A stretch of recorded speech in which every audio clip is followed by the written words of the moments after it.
Nepřepínej mi to z toho fotbalu.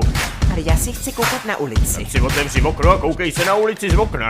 Na rozdíl od tebe celý den prosedím u pracovního stolu. S nákupem zničená přicházím domů. Žehlím, myju, vařím, peru, sleduju jen seriály bez příběhu. Vychovávám taky naši malou dceru, má furt depky a kazí nám tu atmosféru. A ty se tu v obýváku na gauči válíš, bacha, ať se tím chlemtáním piva neunavíš. Co ty si tady budeš stěžovat? To já se ten, kdo musí tvrdě pracovat. A radši se podívej na naši dceru, tráví svůj čas sledováním youtuberů. Nechte toho a radši mi kupte novej iPhone. V kapse mám 2 roky starý, tak to pardon. Každá spolužačka už má od panděry korálek, já dostanu maximálně pro panenky kočárek. Tobě se nelíbil? Mami, je mi 16, co myslíš? A co ty, synu? Střinový korálky nezájem.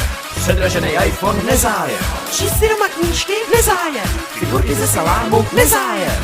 Hloupý seriály nezájem. Kdo zas vyhrál fotbal? Nezájem. Čeští